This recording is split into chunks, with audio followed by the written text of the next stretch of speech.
हरे कृष्णा। सभी का स्वागत है। भगवत गीता का सुंदर पाठ चल रहा है। 5वां अध्याय कर्म योग, कृष्ण भावना भावित कर्म के बारे में श्री कृष्ण हमें यहाँ पर बता रहे हैं और भगवान हमें बड़ा सुंदर ज्ञान दे रहे हैं। कल भगवान ने हमें बताया कि अगर मनुष्य अपनी मन, बुद्धि, श्रद्धा और समर्पित हो जाए भगवान के प्रति, शरण भगवान की ग्रहण कर ले, तब वह भौतिक कल्मशों से दूर हो जाता है। फिर उसको कोई मोह नहीं रहेगा और वो भगवत धाम की तरफ अग्रसर हो जाएगा, मुक्ति के पथ पर बढ़ जाएगा।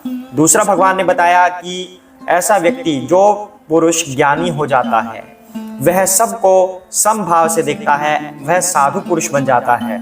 चाहे वह पशु हो, चाहे वह मनुष्य हो, चाहे वह स्त्री हो, किसी भी धर्म जाति का हो, वह सभी को समान भाव से देखने लग जाता है। मतलब वो सबके अंदर समान आत्मा को देखता है कि ये आत्मा भगवान का अंश है, सभी में बराबर आत्मा है, सभी के अंदर एक जैसे प्राण हैं, सबके प्रति वह दया रखता है। ऐसा व्यक्ति मुक्ति पथ की ओर आगे बढ़ने लग जाता है। तो ये भगवान ने, श्री कृष्ण ने हमें ज्ञान दिया कल। अब आज भगवान क्या ज्ञान दे रहे हैं, उससे पहले हम भगवान की आराधना कर लेते हैं, गुरु महाराज की वंदना करते हैं। हरे कृष्णा। ओम अज्ञानतिमिरान्धस्य ज्ञानाञ्जनशलाकया चक्षुरुन्मीलितं येन तस्मै श्री गुरुवे नमः। श्री कृष्ण चैतन्य प्रभु नित्यानंद श्री अद्वैत गदाधर श्रीवासादि गौर भक्त वृंद। हरे कृष्णा कृष्ण कृष्ण हरे हरे, हरे राम राम राम हरे हरे। हरे कृष्णा। तो आगे बढ़ते हैं। अब भगवान हमें अगले श्लोक में क्या कह रहे हैं। श्लोक नंबर 5.19, 5.19 यानी कि 5वां अध्याय और 19वां श्लोक। हरे कृष्णा। इह एव तजितः सर्गः येषां साम्ये स्थितं मनः निर्दोषं हि समं ब्रह्म तस्मात् ब्रह्मणि ते स्थितः। हरे कृष्णा। जिनके मन एकत्व तथा समता में स्थित हैं, उन्होंने जन्म तथा मृत्यु के बंधनों को पहले ही जीत लिया है। वे ब्रह्म के समान निर्दोष हैं और सदा ब्रह्म में ही स्थित रहते हैं। हरे कृष्णा। जो पिछला श्लोक था उसी को भगवान ने कंटिन्यू किया है आगे। भगवान ने कहा था कि जो साधु पुरुष होता है वो सबके अंदर एक जैसी आत्मा को देखता है। वह कभी किसी में गाय, घोड़ा, बकरी, भालू या मनुष्य, स्त्री, पुरुष इस तरह की बातें नहीं देखता।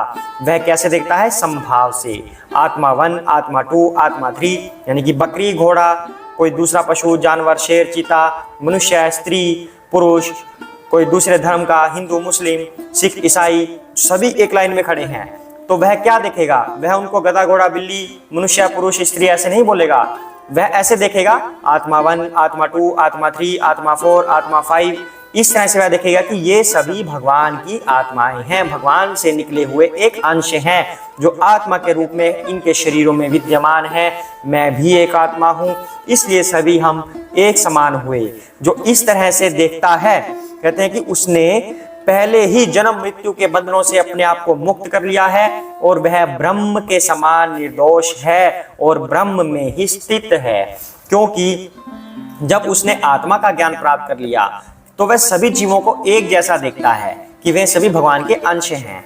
तब वो ब्रह्म के जैसा हो जाता है, मतलब जन्म मृत्यु के चक्र से परे हो जाता है। वह इन चीजों को जीत लेता है, उसे दोबारा इस पृथ्वी पर नहीं आना पड़ता। वह निर्दोष हो जाता है, पूर्ण रूप से वह निर्दोष हो जाता है, क्योंकि उसको इस बात का ज्ञान हो गया। तो वह किसी में भेदभाव अब नहीं करता और उसे हमेशा ब्रह्म में स्थित जानना चाहिए। हरे कृष्णा। अब यहाँ पर एक और बात आती है कि ऐसा प्राणी निर्दोष क्यों है। अब भगवान ने कह दिया कि वह निर्दोष है, वह ब्रह्म के जैसा है, ब्रह्म में स्थित है। तो वह निर्दोष इसलिए है क्योंकि ब्रह्म क्या है? ब्रह्म भगवान का एक अंश है। ब्रह्म भी एक भगवान की तरह है। वैसे पर ब्रह्म होता है जो भगवान, वो होते हैं पूर्ण पुरुषोत्तम भगवान। तो ब्रह्म भी एक भगवान की तरह ही है। वो निर्दोष क्यों होते हैं? क्योंकि भगवान को कभी किसी से आसक्ति नहीं होती, किसी से घृणा नहीं होती।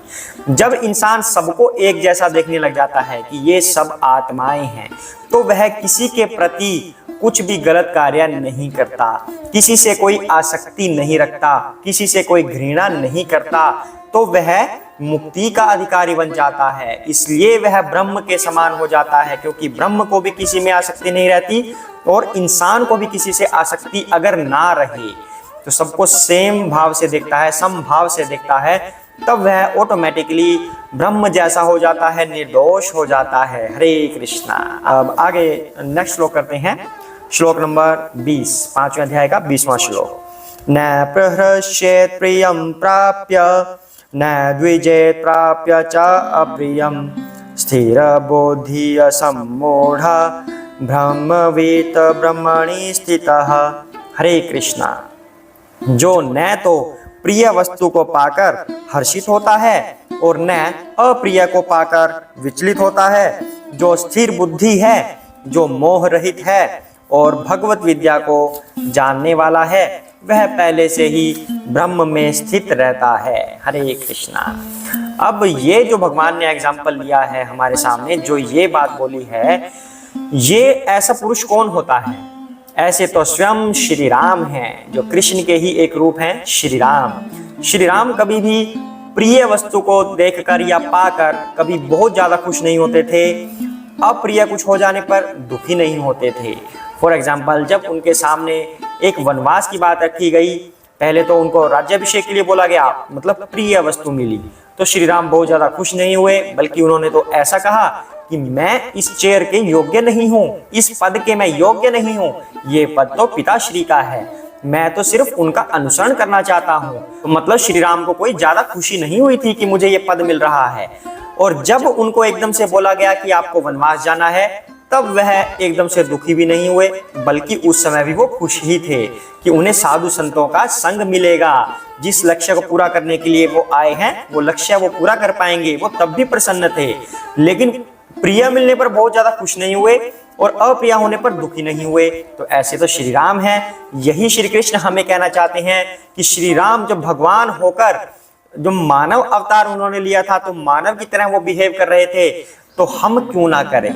हम तो मानव ही हैं, तो हमें भी प्रिय पाकर खुश नहीं होना, अप्रिय पाकर दुखी नहीं होना। जब व्यक्ति ऐसा करता है तो वह स्थिर बुद्धि है, क्योंकि वह मोह से रहित है और वह भगवत विद्या को जानने वाला है, तो वह ब्रह्म में स्थित है। तो मतलब ये होगा कैसे कि हम प्रिय वस्तु को पाकर खुश ना हो? ये कैसे होगा? अब कुछ लोग कैसे करते हैं कि मुझे ये मिल गया, ये मैं रॉकिंग, ये तो ऐसे खुश हो जाते हैं। और कुछ गलत हो गया, प्रमोशन नहीं मिला, जॉब नहीं लगी या कुछ और हो गया, तब बंदा बड़ा दुखी हो जाता है। मेरे साथ ही ऐसा क्यों होता है? बचपन से मैं इतनी मेहनत कर रहा हूँ, बचपन से मैंने भगवान की पूजा की है, मेरे साथ ही ऐसा क्यों होता है? कोई भगवान नहीं है कहीं पर भी। इस तरह से व्यक्ति दुखी हो जाता है। लेकिन श्री कृष्ण क्या कह रहे हैं? हमें ऐसा नहीं करना, हमें अपना एक जैसा भाव रखना है, ना खुश होना है ना दुखी होना है, समभाव से रहना है, भगवान की आराधना करते रहना है। लेकिन ये होगा कैसे? इसका मूल सोर्स क्या है? मेन सोर्स इसका है भगवत विद्या को जानना। अगर कोई भगवत विद्या को जान ले, यानी कि भगवत क्लासेस लेता है, गुरु की शरण में रहता है, भक्तों की शरण में रहता है, भक्तों के संग में रहता है, तो वह भगवत विद्या का ज्ञान धीरे धीरे लेने लगता है। उससे उसका मोह दूर होने लगता है, उसकी पदार्थ के पीछे आसक्ति दूर होने लगती है। और जब उसकी आसक्ति दूर हो जाएगी, मतलब किसी चीज से अटैचमेंट खत्म हो जाएगी कि मुझे ये चीज चाहिए थी, मुझे वो चाहिए थी, उन चीजों के प्रति उसकी आसक्ति खत्म, तब वह क्या होगा? उसकी बुद्धि स्थिर हो जाएगी।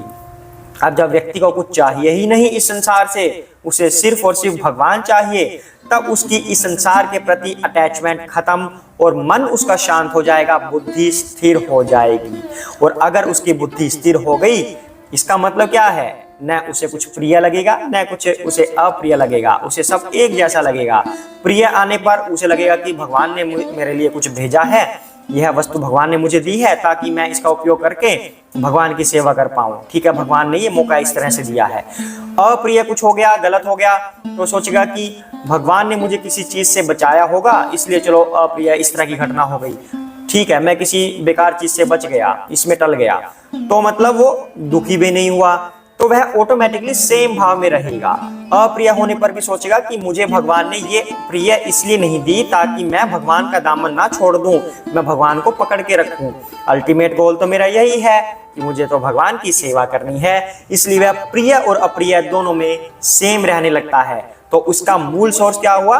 भगवत विद्या ग्रहण करना।